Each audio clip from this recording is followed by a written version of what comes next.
welcome back to the Ben Motorcycle Adventures podcast, your hub for everything off-road, dual sport, and adventure motorcycle. My name is John. I will be your host. This is episode 29, Ben Motorcycle Adventures podcast. Thank you for joining, and as always, thank you for listening. It's good to be back, listeners. We took last week off, didn't release any episodes, but I did, of course, record a few episodes of the podcast. The first one we're going to serve up here today, Matt Sutherland from Mountain View Motorcycle Adventures. That's mvmadventures.com. Matt is here to talk to us about the motorcycle adventures and tours he'll be offering out of British Columbia and in Baja for 2019. We'll also dig into the upcoming Sonora Rally, which Matt will be participating in, and what podcast will be complete without talking about KTM's new 790 Adventure R. I get Matt's opinions about the bike.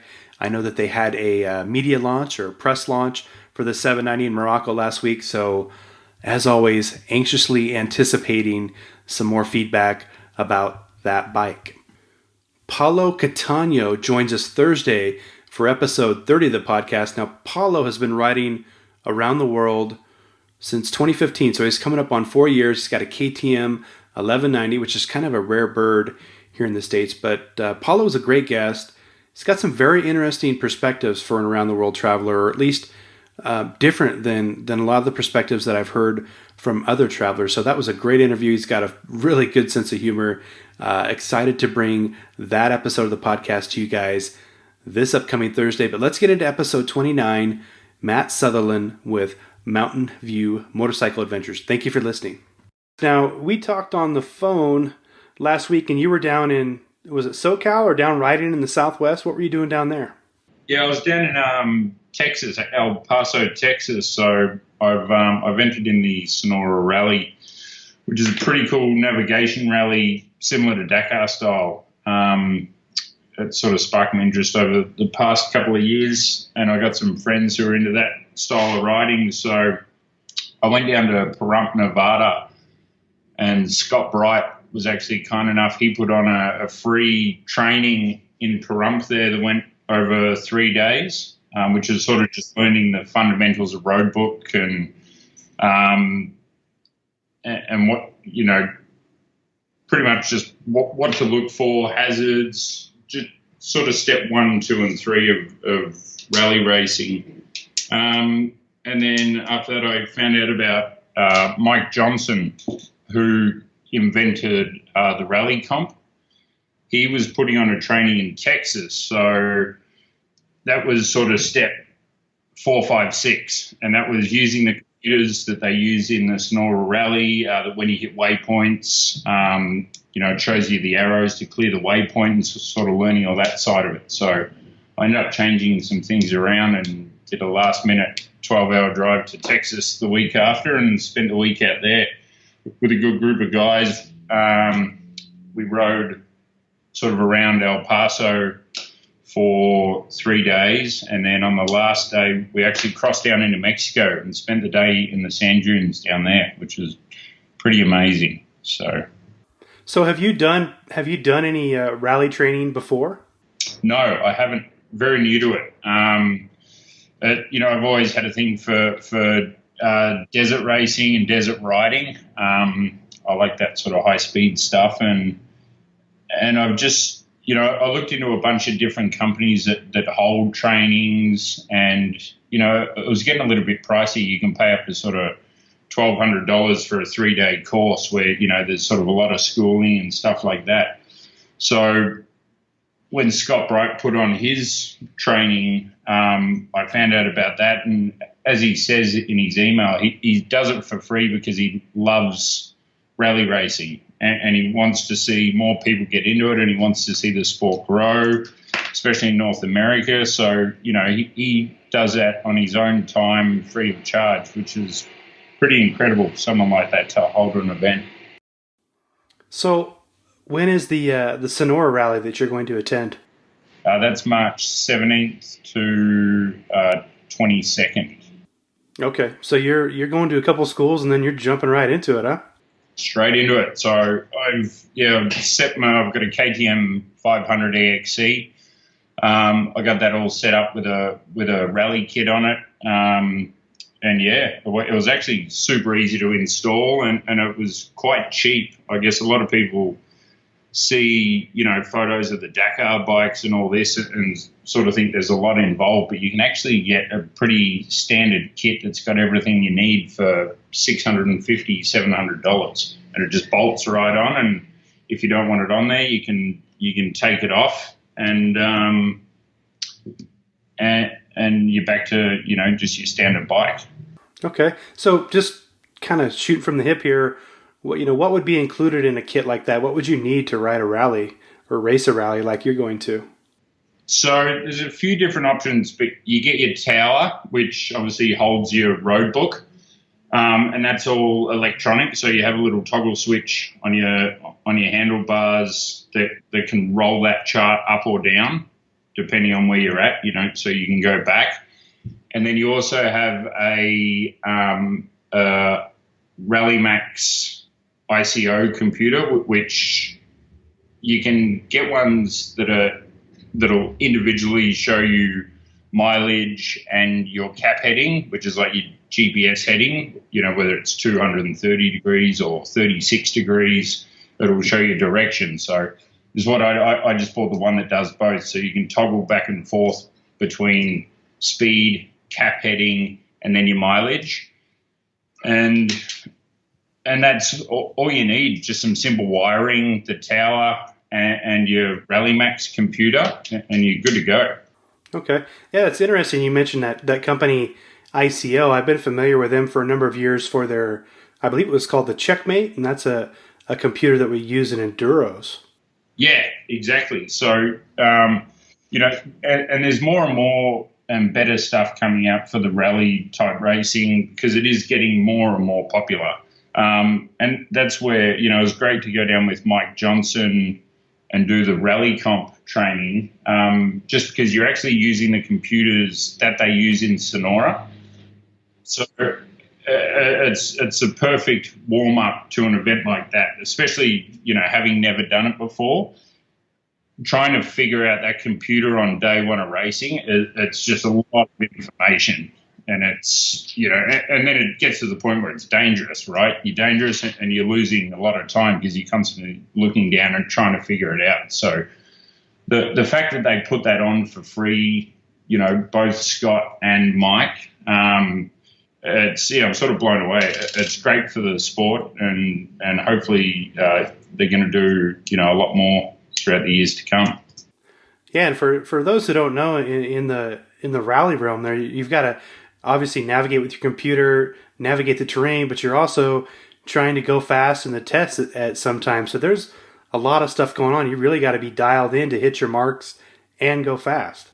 Yeah, exactly. And it's, you're doing 60, 80 miles an hour at times through rough terrain, and you're trying to sort of glance down at your road book to find out where the next turn is. And the thing about rally racing, there's not always a trail. So you might get to a certain point and then it'll literally just send you at, say, 180 degrees for, it's in kilometers, the rally racing. So it'll send you at 180 kilometers for 6 kilometers, and then you'll hit a waypoint and your computer will go off. So you're literally bushwhacking in one direction for 6 kilometers.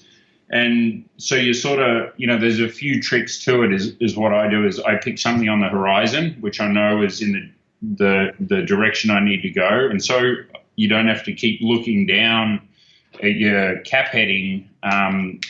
You sort of pick something in the distance and you ride towards that, and you just keep looking down and checking your mileage and your cap heading.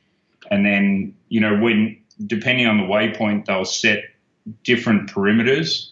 So some might have if it's a hard to find waypoint, it might have a 800 meter radius. And once you're inside that circle, your computer lets out a beep, and then a small little arrow comes up, which will point you to the center of that waypoint. And as you get within 30 meters, that waypoint will clear, and then you're on to the next one. Okay, good stuff. Now, we brought you on the show to talk about Mountain View Motorcycle Adventures, your business. Is this a new venture for you? Is this year one? Yes, yeah, this is year one. It's been 3 years in the making. Well, it's actually been 10 years really from when I first thought up the idea. But we recently just launched online, and yeah, is what we're offering is fully guided motorcycle tours throughout British Columbia, Canada. We do have KTM adventure bikes, 1090s, and we're going to be getting some 790s as well, the much anticipated 790. I think everyone wants one. And yeah, we run, anything from 3 to 12-day adventure rides through British Columbia. And what sets us apart is most companies won't rent bikes or run tours that are off-road just because, it just beats the bikes up a lot more than on paved road, obviously.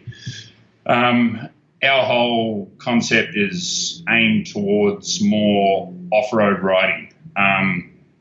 That's not necessarily crazy off-road single track. It's all pretty straightforward logging roads and double track. But for the more experienced guys, along the way we have certain sections where the groups can break off and you can put your skills to the test on our bikes. Okay, and you mentioned you've got KTM 1090s already in the stable, and you're planning to add 790s. How many 1090s do you have currently? I've got 5 currently, and then 990 also. Okay. And then I've got 2 790s coming for this year. That's all I could find. So I was hoping to get more. That's a pretty good start. Well, and that's the thing. Being our first year of business, I didn't necessarily want to run out and buy 10 bikes because obviously it's large overhead. And what we're focused on this year is building the brand and putting together some pretty cool custom trips. So I've been in talks with FXR. They've been nice enough to come on board, and they've supplied all our gear for when we did all the promo shoot and everything. And they've actually supplied me personally with gear for the Sonora Rally and a few other races that are coming up. So we're looking at putting together a trip for those guys. We're going to be hosting an influencer promotional ride, which will be about a week. And then I also want to invite other people in the industry like yourself and Horizon Adventure and a few other companies throughout the US who might be interested in coming up and spending a week at minimal cost touring around, just so I can sort of get you out and show you how good BC is and what it has to offer, because it's a pretty special place. Yeah, that sounds like a heck of a bash, and I know that you've ridden a lot of places in the world already, and I want to get into that a little bit later, but what's different about BC as opposed to maybe the States? What makes BC special for motorcycle adventures? Well, I guess I'm the perfect example. Obviously, I haven't got a Canadian accent. I come from Australia, and originally I came here for a 3-month holiday, and that was 10 years ago. Every day I get up and look at the mountains, and you never get sick of them. And is what I've found is I was spending so much time out in the backcountry on my bike. I just pull up to these places, these lakes, or you're in a canyon, or you're at a secluded ranch, 100 miles from the nearest paved road, and photos just don't do it justice. And it was, sort of being there or just being with a friend, I felt like it's something that people need to experience. It's constantly, the wildlife's a big thing. We get a lot of grizzly bears. I had a wolf actually in September run in front of my motorcycle, which was pretty cool. And the terrain, so we get a lot of gas from the Aboriginal communities as well. That's sort of how far off the grid we go. And all our lodging is at like secluded ranches or fly fishing cabins that's all set in the backcountry. A lot of them actually work as heli ski tour operators in the winter. So they don't really have much going on in the summer. So they were pretty excited, when we rolled through and spoke to them about the idea of bringing people through. And is what that's done. It sort of opened up a whole nother side to the business. It's great to get out on a motorcycle and explore and all that, but what I wanted to do was create trips that let you explore British Columbia and what it has to offer. So on our tours, we have rest days in specific places, and what you're able to do on those rest days is, we can go and ride some local trails. You can go up to some glaciers and some high alpine lakes. But then we can also do bear watching tours, fly fishing tours, heli tours, and, stuff like that. So we've sort of brought, the tourism side into it as well, which helps promote local tourism. But it also adds a super cool concept to the company as well. So, yeah, I think that's another dimension. You and I discussed that on the phone. That not a lot of other touring companies are offering that, but it makes it more than just a ride. It's more of a vacation. I think it's an easier sell to get people out there and say, hey, we're going to ride bikes, but we're also going to, like I said, go fly fishing, check out this mine, or whatever the case may be. I think anything you can do to supplement the tour makes it that much more special.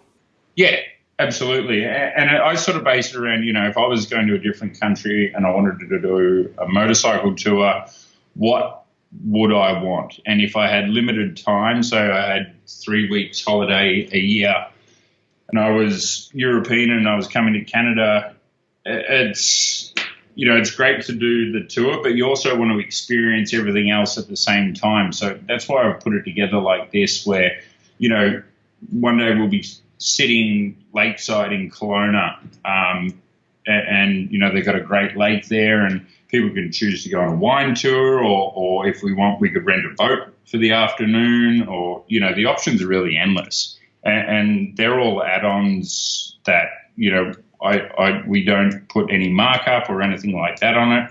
It is what it is. We're just happy to see people get out there and explore BC. Sure. I also noticed coming soon, end quote, there looks like you're going to go down to Baja maybe in the winter? Yes. Yep. I've spent a lot of time down at Baja. I'm actually flying back down there tomorrow. Yeah, I just spent a month down in Southern California and Baja, and now I'm going back again. But yeah, so obviously Baja's Baja, right? Everyone who goes there, it steals a piece of their heart.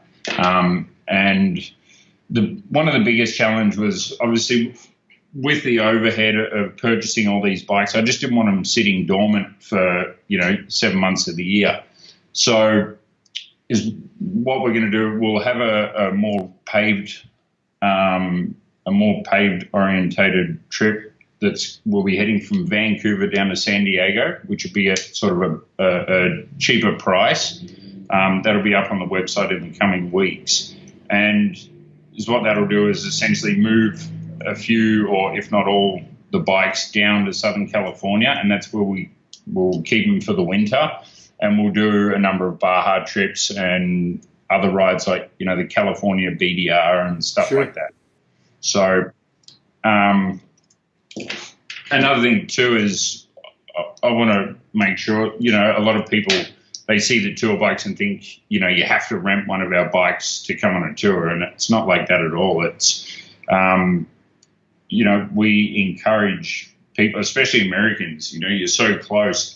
We encourage them to come up and check out Canada and bring your own bike and come in and join us. And, then a year or two down the road, you can always go back and do it by yourself if you felt confident enough. So, yeah, and that, excuse me, that sounds like a pretty full year touring up north and then coming down to Baja. Are you the only owner or only member of the business, or you got some people helping you out with these tours? No, I've got some other guys helping me out. So all our tours have a support truck. So none of the bikes need to carry any weight, any extra baggage.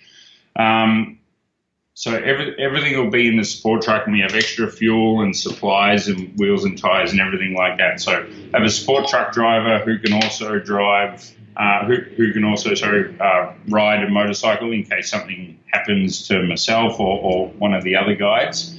And depending on group rides, I have a network of good friends who can step in at any given time and help run a tour, both in British Columbia and Southern California. So. Yeah, and that was going to be one of my questions if we could bring our own bikes, but who wouldn't want to ride a 1090 or a 790? Hey, I mean, I know you're going to get some 790s, but what do you think about, KTM's latest entry here to the market? I think it's great. It's, I'm a huge fan of the KTM 950 Super Enduro. I own one, and I don't think I'll ever sell it. I think at the time, KTM, sort of created this bike that was halfway between a big, heavy adventure bike and a dirt bike. And for the 3 years they made them, sales weren't great. And I think that was because people just didn't really know what it was. And it's too soon, yeah. Yeah, it was too soon. So people were like, what is this? A dirt bike? Is it an adventure bike? And they didn't really sell too well. But then years after that, they got more and more popular. And now they're actually, for a used one, it's pretty much the same price as they were brand new back in, 2008, 2009. So having that, I think, and the way the whole market's going with adventure touring, it's really taken over. So they'd just be silly not to create a bike for this market, but the extent that they've gone to is, they've gone above and beyond. Yeah, I think it's going to impress everyone quite substantially. So I'm pretty eager to get my hands on one. Yeah, me too. And I see a lot of criticism about the bike. Obviously, most, there's a few of them out there, but most of us haven't ridden one. But I don't think this is going to be the smallest ADV bike we see. Obviously, Yamaha's coming out with their 700. Yep, all their products and stuff got released today, I saw.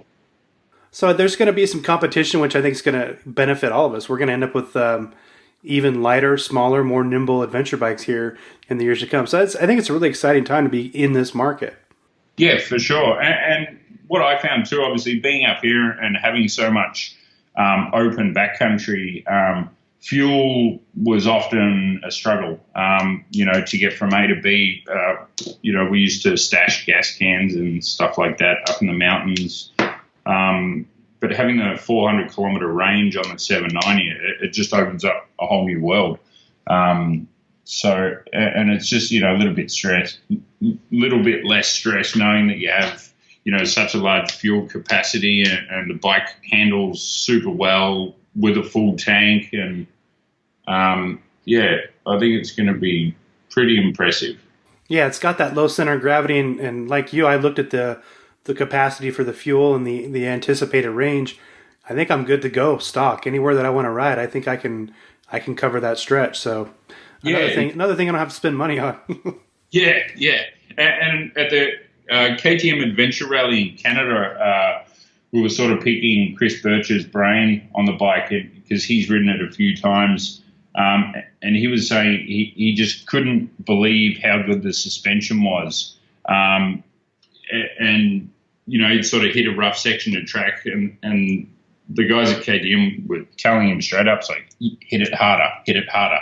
And he just couldn't believe what that bike could handle. So, that information coming from a guy like Chris Birch, who's pretty much ridden everything and has a pretty extensive motorcycle, history. I think it's going to be pretty amazing. And one thing with KTM bikes, as soon as I got on my first 1090 as well, the first thing I noticed was the balance. For a big bike, I could not believe how well balanced it was at slow speed.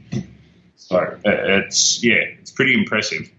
Yeah, I'm pretty excited to try this out. I mean, the 790 is outfitted with the WP Explorer suspension, which gets kicked around a little bit in the off-road arena. People criticize it, but I think overall that's pretty good suspension. It's going to come obviously with stiffer springs for this chassis, but That's suspension that I'm familiar with, and I know if nothing else, if you don't like the settings out of the box, you can tune it, you can revalve it, whatever, and you can make that work really good for this bike. That's it, and the options are endless. Depending on your weight and your style of riding, it's everything's customizable. So, I'm a bigger guy. I'm 6'6", 200 pounds. So, even on my 500s and stuff like that, I'm always sort of amping up the suspension, and it's not something you really look down on. It's just more a benefit to yourself if you want to go that route. But I think for most guys, what they give is more than enough for your average rider. Yeah, I agree, and I know how I'm going to use mine. I probably won't have to mess with it too much. Hey, we talked on the phone last week, and I don't want to misquote you, but I thought you mentioned that you'd ridden the Pan American Highway, or you rode from Alaska to South America. Was I correct about that? You were. Me and some friends were sitting around about 8 years ago, and I had a friend who was down in Guatemala at the time, and we were sort of chatting over Facebook or something, and he was saying that there was 3 New Zealand guys who rolled into town on DR 650. They were headed down to Ushuaia, and I was pretty sort of blown away at that. So I pulled out a map and had a look at it, and it all seemed to connect. So I thought, well, I can probably do that too. And that's where the idea came from. And I think what actually put it into play was I was telling people what my thoughts were, and everyone thought I was crazy, or I was going to get kidnapped in Colombia or shot in Mexico, and that sort of just added fuel to the fire. So I put together a group of friends. There was 4 of us all together. And in September of, I think it was 2013, we loaded up our KLR 650s stock. We didn't do anything to the suspension. We had way too much luggage. We had all our camping gear. We had cookers. We had looking back on it now, I don't know how I put up with that much weight. And we set off on a 40,000 kilometer motorcycle ride. So we spent a bit of time in the US, went to Yellowstone National Park and down to the Grand Canyon and did all that sort of thing. And then we crossed into Baja, and that was sort of unfamiliar territory. And that's where my love of Baja actually started. But, we had these fully loaded KLR 650s with 50-50 on-road, off-road tyres, beaten through deep sand in Baja. And from there, it just, each sort of country or section it was like completely different worlds, from Baja to mainland Mexico. And then you get into your Central America, which is, it's a lot of short distances to little beach towns, and it's very tropical. And is what we ended up actually doing. We had to put our motorcycles on a boat in Panama, and we had to sail across the Caribbean to Cartagena, Colombia. So we did that over 5 days, unloaded the bikes in Cartagena, and then we had South America, which was completely opposite to Central America. It was long distances. You'd be doing 10 or more hours a day on the bike at times in the middle of nowhere, just to get to the next decent-sized town. When we were in Colombia, I had my buddy, 2 of them were sort of getting low on money, and another guy had to fly back home. So I was left to do South America alone. And funnily enough, we had no GPS. We had done minimal planning, and sort of a rough idea of where we needed to go, which was south. So, I remember being in Colombia, looking at a map of Colombia, trying to figure out where I was on this map and where to get to. And, I spoke I never did Spanish lessons. I sort of picked it up on the way. I knew enough to get by and find gas and stuff like that. But I think being in a situation like that where, it was good to have an introduction to it with my friends, but then being left on my own in South America and having to make it down into Argentina solo with no GPS and no real plan, it just kind of made the trip, made it damn scary at times.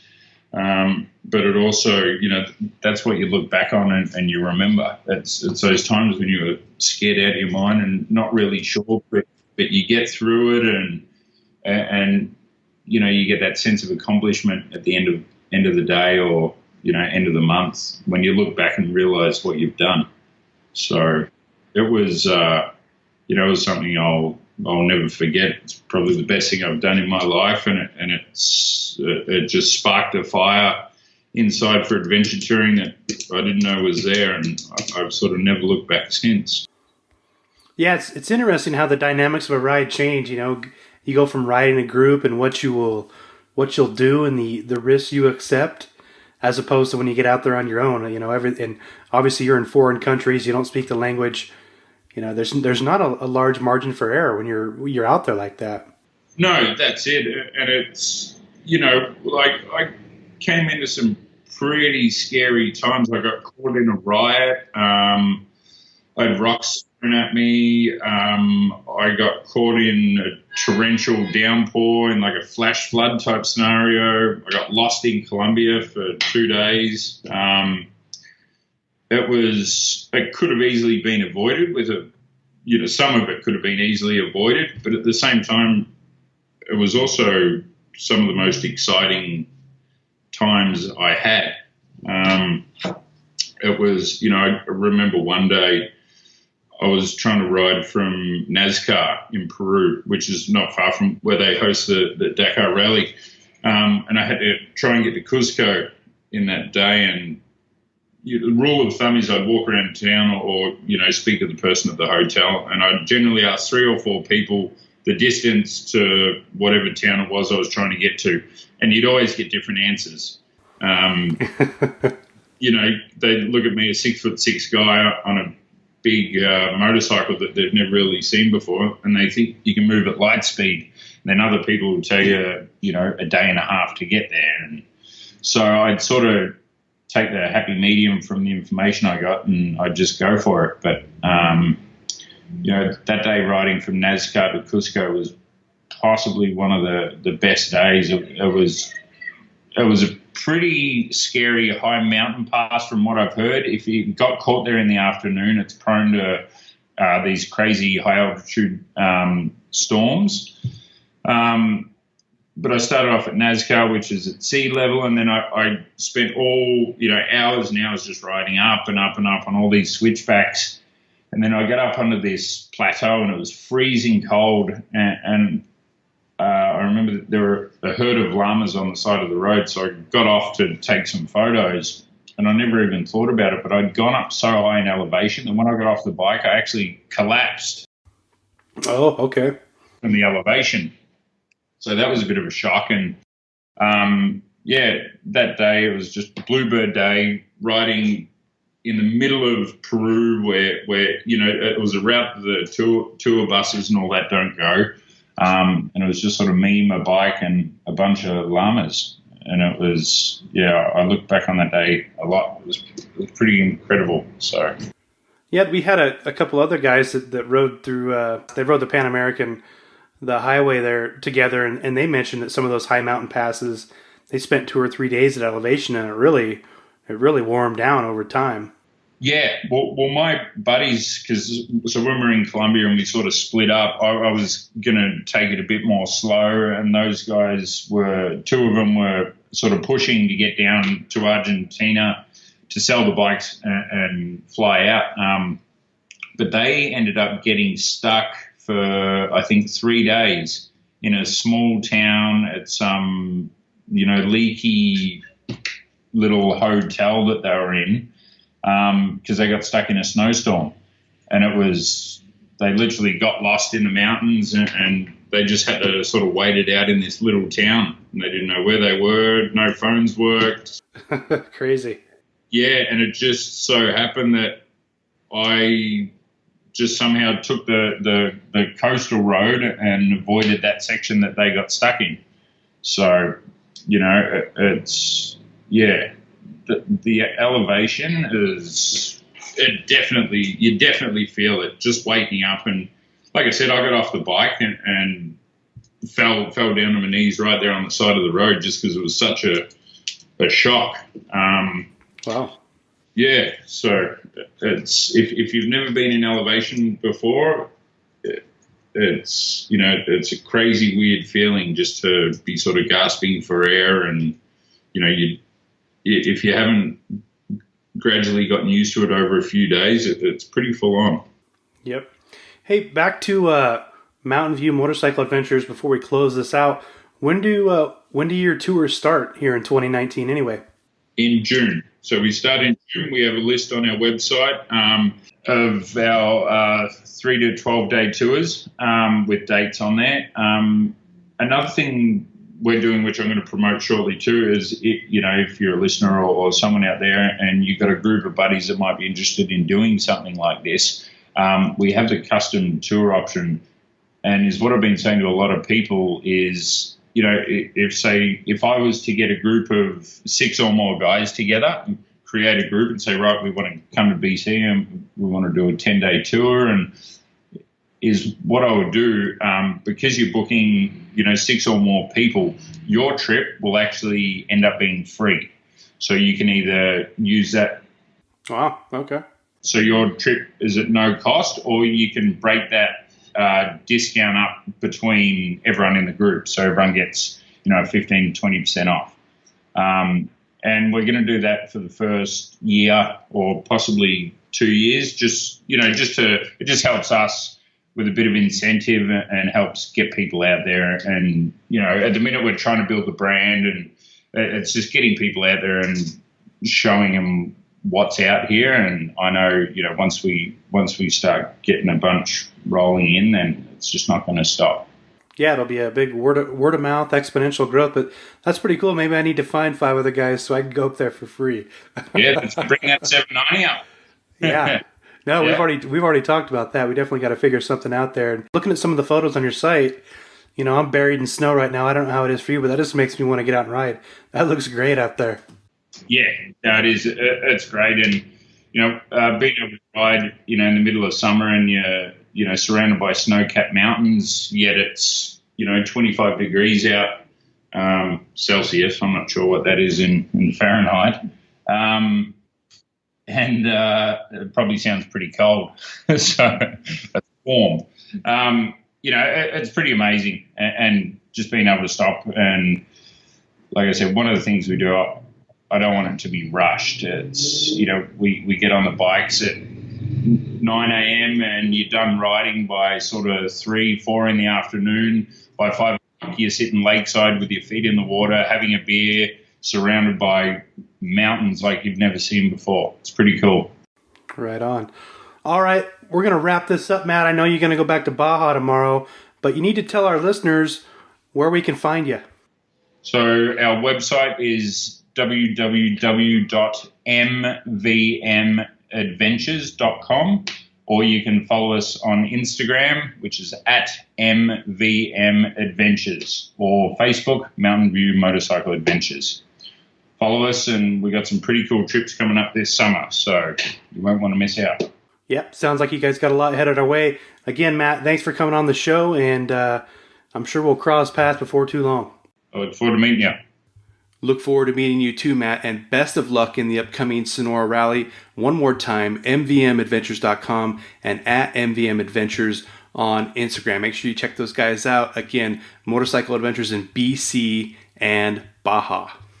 BendMotorcycleAdventures.com, that is our website. Off-road, dual sport, adventure motorcycle tours, predominantly in the state of Oregon. Don't forget to rate, review, and subscribe to our podcast. And as always, if you've got some feedback, if you've got a question, bendmotorcycleadventures@gmail.com. Be happy to read that on the air and try to help you out. I respond to every email, every direct message, try to get back to you guys as soon as possible. With that being said, I think it's time to close out this episode. Remember, we've got another one coming up on Thursday. Paulo Catano, been riding around the world for nearly 4 years, KTM 1190. You do not want to miss out on this story. And then Monday, I've got a special podcast for you guys. Some great guests coming on. I don't think you're going to believe this story, but you know what? I'm just going to leave it at that. So until next time, until this Thursday, we'll see ya. Thanks for listening.